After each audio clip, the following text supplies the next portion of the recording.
নমস্কার, আমি শুক্লা। আজ নিয়ে চলে এসেছি আমার সবুজ সতেজ ছোট্ট একটি ছাদ বাগান। আপনাদের কাছে এই ছাদ বাগান নিয়ে কিছু কথা আমি বলবো। আমরা যারা ছাদ বাগান কিংবা যে কোনো বাগান, ব্যালকনি বাগান কিংবা গ্রাউন্ডে যে বাগান করি, আমরা সবসময় চাই যে গাছ আমাদের সবসময় সবুজ সতেজ হয়ে থাকুক, প্রত্যেকে চাই। আর এই সবুজ সতেজ ছাদ বাগান রাখার জন্য দরকার হচ্ছে জৈব পদ্ধতিতে ছাদ বাগানে গাছ করা। গাছ যদি আপনি জৈব পদ্ধতিতে করতে পারেন, আপনার বাগান সবুজ সতেজ থাকতে বাধ্য। আপনাদের অনেক সময় শেয়ার করি, দেখুন এক্ষুনি কিন্তু আমি জল দিয়েছি গাছে।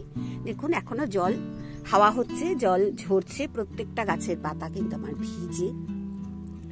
এবং এইভাবেই কিন্তু আমি যেভাবে করি আর কি, সেটাই আমি আপনাদের সঙ্গে শেয়ার করি। এই যে দেখুন, এই বেগুনগুলো গাছে পেকে গেছিল, এর ভেতর দিয়ে দিয়েছি।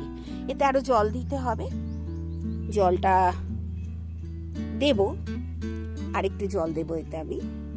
আর পুরো ভরে দিই না, এবং প্রত্যেক দিন আপনারা অনেকে জিজ্ঞেস করেন না আমি কতদিন বাদে বাদে গাছে এই সারটা দিই। এই যে এই সারটা তরল জৈব সার, আমি কিন্তু প্রত্যেক দিন সকালবেলা এসে যে সকালবেলার জলটা দিই, তার আগে আমার দুটো বালতি আছে, ওই যে ওখানে একটা বালতিতে দেখুন আমি জল ভরছি পাইপ দিয়ে। এই পাইপ দিয়ে ভরে নিয়ে একটি মগ আছে, আপনাদের চলুন মগটাকেও দেখিয়ে দিই একদম। এই যে দেখুন, এই একটা বড় মগ, এই মগে 1 মগ জল নিই, 1 মগ এই তরল সার নিই। এই তরল সারই কিন্তু আমি গাছে ব্যবহার করি প্রত্যেকটা দিন। তারপর গোড়ায় দেওয়ার পর তারপরেই কিন্তু আমি গাছকে স্নান করাই। আর গাছকে স্নান করালে কত সুন্দর গাছ আমাদের থাকে দেখুন একবার। প্রত্যেকটা গাছ, কোনো গাছ বাদ নেই, লঙ্কা, বেগুন, ঝিঙে সবকিছু। আর হচ্ছেও আমার ফল, এই গরমেও কিন্তু টুকটাক করে কম বেশি ফল আমার হয়েই যাচ্ছে। এই যে এই জলটা আমার ভরে গেছে, চলুন এই জলটা পাইপটা নিয়ে কোথায় দিচ্ছি দেখুন। এই যে দেখুন, এই জলটাই ভরে দেবো। এ যত পচে তত এটা যেমন কমে যায়। আমি কিন্তু আমার এই বাগান থেকে রোজকার যা ওঠে তাই কিন্তু এখানে দিয়ে দিই। দেখুন বেগুনগুলো পেকে গেছে, এর ভেতরে দিয়ে দিয়েছি। আমি জানি এর থেকেও আমার সার তৈরি হবে, সুন্দর সার তৈরি হবে। প্রথমে বাগান করতে গেলে 2খানা কথা আপনাদের মনে রাখতে হবে। এক হচ্ছে জৈব পদ্ধতিতে গাছ করব, আর একটা হচ্ছে আপনি নিজেই নিজের কিচেন কম্পোস্টটাকে তৈরি করে নেবেন। এই যে গাছের ফেলে দেওয়া অংশগুলো দিয়েই আপনারা তৈরি করতে পারবেন। অনেকে প্রশ্ন করে আপনি এত কিচেন কম্পোস্ট কোথায় পান? আমার বাগান আছে, বাগানে কলা গাছ আছে।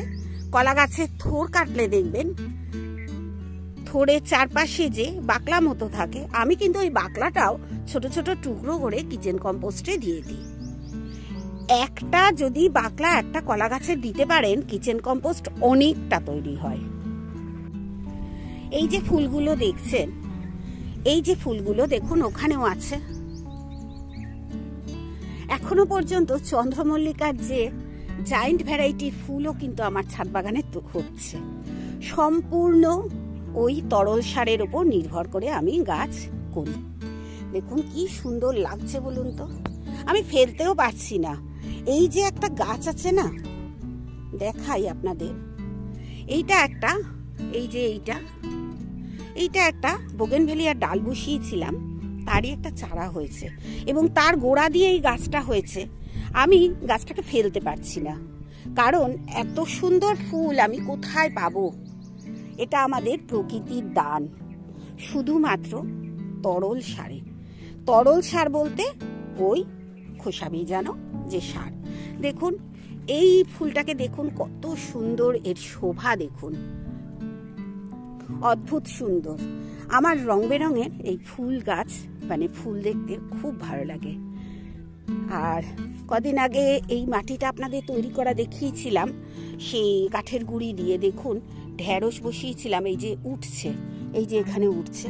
আমি বলেছিলাম ঢেঁড়স নইলে লঙ্কা বসাবো, আমি ঢেঁড়সই বসিয়েছিলাম। ঢেঁড়স দেখুন উঠছে, এবার আস্তে আস্তে এটা ঢেঁড়স গাছে ভরে যাবে। এইভাবেই কিন্তু আমি ছাদ বাগান করি নিজের মতো করে, আপনারা নিজের মতো করে করবেন। আপনারা সবকিছু শুনবেন, জানবেন, সব কিছু করবেন, তারপর নিজে বুদ্ধিতে অ্যাপ্লাই করবেন আপনার বাগানে গাছ। আপনার যদি গাছ একবার কোনো কিছু অ্যাপ্লাই করার পর নষ্ট হয়ে যায়, তখনই আপনি বুঝতে পারবেন যে এই জিনিসটা অ্যাপ্লাই করেছিলাম আর আমার অ্যাপ্লাই করার দরকার নেই।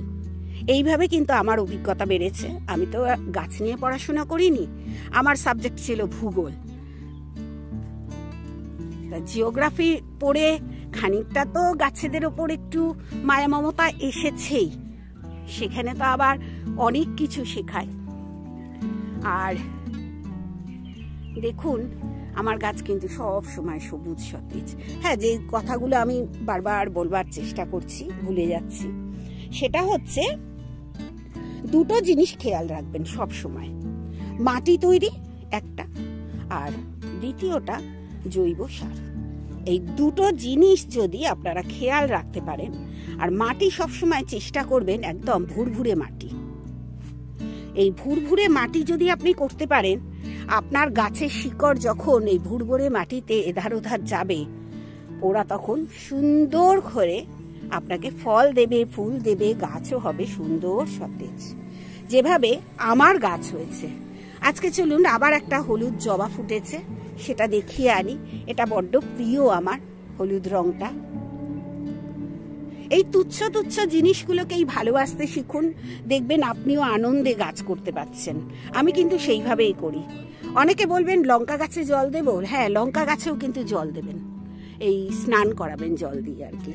আর লেবু গাছে যদি আপনি স্নান করান, তাহলে আপনার কি সুবিধা হবে এক্ষুনি আমি দেখাচ্ছি, সেটা দেখাচ্ছি। এই দেখুন লেবু গাছে নতুন নতুন এই যে শুট বের হবে প্রত্যেকটা। এখানে কার লেবু গাছে, এগুলো আমার সব নতুন নতুন লেবু গাছ, এখানকার লেবু গাছে শুট বের হচ্ছে দেখুন এই যে। আর গাছে পোকা হবে না, ওষুধই দিতে হবে না, পোকাও হবে না। আমি কিন্তু এখন এই গরমে ওষুধ, ফাঙ্গিসাইড সব দেওয়া বন্ধ করে দিয়েছি, কিচ্ছু দিই না। কম বেশি হয়ে গেলেই কিন্তু গাছ নষ্ট হয়ে যাবে, থাকবে না, তাই দিই না। এই যে মিলিবাগ দেখুন আমার গাছেও হয়, পাইপটা এনে ভালো করে স্নান করিয়ে দেবো আর ধুয়ে দেবো, তাতেই কিন্তু আমার গাছে মিলিবাগ চলে যায়, কিচ্ছু লাগে না, ওষুধও লাগে না, সাবান জল লাগে না, আমার তো কিছু লাগেই না। আমি প্রত্যেক দিন একটা করে নিম পাতা খাই, আর সেটা আমার নিজের গাছ থেকে তুলে তুলে খাই। এই যে গাছ, এখান থেকেই দেখুন, এই আপনাদের সামনেই দেখুন, সকালে যে খালি পেটে ওষুধ খেতে হয় সেটা খেয়ে এসেছি, আর এখন গিয়ে খাবো এই পাতাটি আর এক গ্লাস জল। আমি কিন্তু এইভাবেই নিজেকে সুস্থ রাখার চেষ্টা করি। আমি জানি এই গাছটার গোড়ায় আমার কোনো কেমিক্যাল নেই, কিচ্ছু নেই, কেমিক্যাল সার নেই। দেখুন পুঁই শাক কত সুন্দর হয়েছে, আপনারাও করুন। যদি কোনো অসুবিধা হয় কমেন্ট করবেন, কমেন্ট করলে আমি সুন্দর করে উত্তর দিয়ে দেব। এবং যেটুকুনি আমার অভিজ্ঞতা,